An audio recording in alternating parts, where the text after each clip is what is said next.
Buster, I have an emergency number for you. Go ahead and give it to us now. 534. Headquarters to Victor 1. Summertime. Victor 1A. Headquarters to Victor 1 or Victor 1A. King 16. King 16. Yeah, Buster came over and got this guy. This is okay now. Okay, sir. Headquarters. Victor 1, I got the chopper on the line. Do you want him over there? Scat 21 to Scat 40. Go ahead. Yeah, if you come down towards the command post, you might want to stay off 38. There's a lot of people and a lot of rocks up there. Victor 1-5. Send us some cover to 38th and T-Home. We just took a rock to back when you got an officer hurt here. 38th and T-Home, car to cover. That's 6-2. 1A is going. 4-4 is going. Headquarters to Victor 1. Summertime. Victor 1A. Headquarters to Victor 1 or Victor 1A.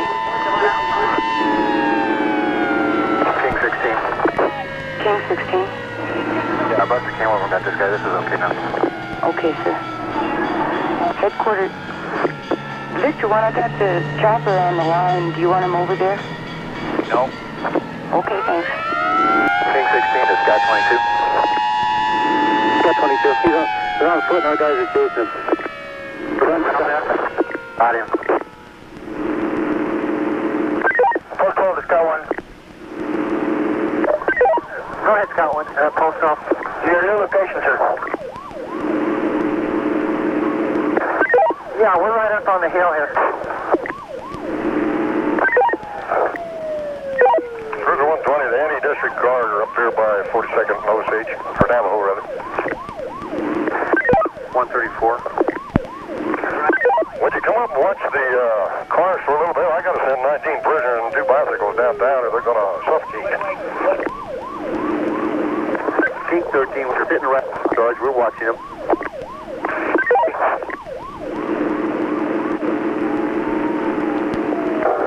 150. 150. Yeah, what are they going to do with all those prisoners? I mean, where are they at? Where are they at so we... Cruiser 120. 20, go ahead. When you get a chance, we have a code 1 for you. Okay, I think I'm probably going to have a chance here. A little after 2 this afternoon, Denver police gave the order to clear Columbus Park. According to police, a party going on in the park was illegal since the organizers didn't have a permit for a public address system. It was during this evacuation police started getting pelted with rocks and bottles from the crowd of almost 400. Police responded with tear gas and dogs.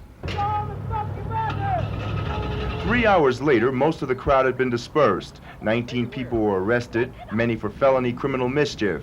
Several police cars and a TV news car were damaged by hurled debris. 2 officers were treated for cuts. It's unknown how many civilians required treatment. Police on the scene say today's riot may have been over from an earlier incident. Last week, police broke up a rally in another city park that was being thrown by the political group, the Black Berets. According to police, the Berets also didn't have a permit, but vowed to hold their rally this week in Columbus Park. They dared us to come in the park and put a stop to it.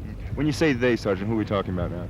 The contingency of these Black Beret personnel at Highlands Park last week. Now, I don't know if this was the same group. I saw 4 or 5 of those particular personnel as leaders at this particular setup. But Arturo Rodriguez, who says he's a lifeguard with the park, says the police disrupted another gathering to get to the Black Berets. It was an overreaction on their part because we did try to communicate with them as employees of the park, as city and county employees, just as they are.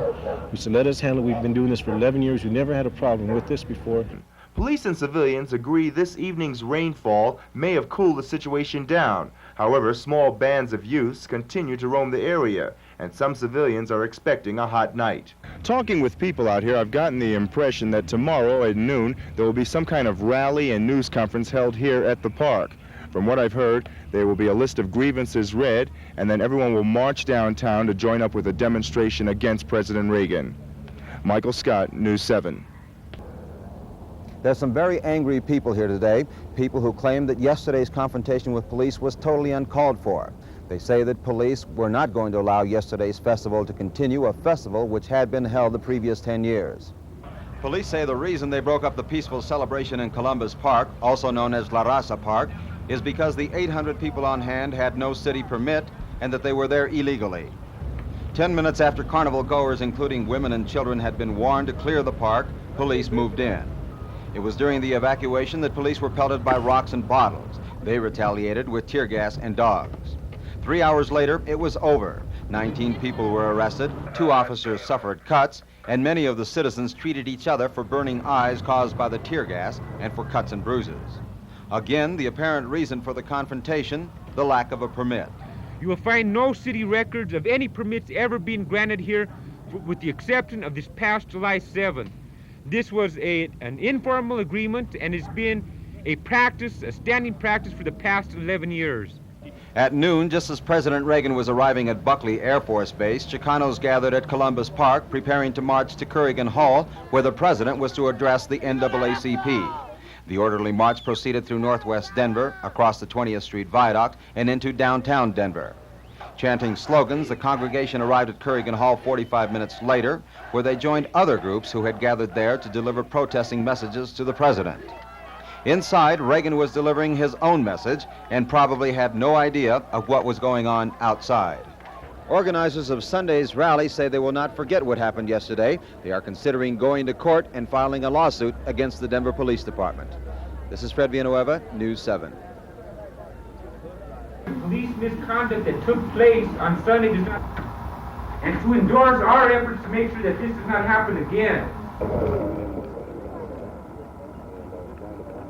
The indiscriminate use of tear gas in the neighborhood, to me, is nothing more than a clear-cut demonstration of what, anyhow, those officers feel about this community. Some of the comments that were made, and I mean, that I've received, not only from one person or 2 people, but witnesses that heard 3 or 4 officers, some of the comments they made about the park itself, about the people that live in this community, I think are kind of indicative of an attitude. And I think that's what underlies it. It's that attitude that allows a police officer to throw tear gas canister at kids, 3 and 4 blocks away from the park. Mm-hmm. When the whole issue was supposedly a simple permit and to clear the park. And even if they did clear the park, that has nothing to do with getting canisters on 39th and Shoshone. And This is Columbus Park, better known by the folks around here as La Raza Park. Today, things here are very, very quiet, a terrific contrast to what the mood was here just last Sunday.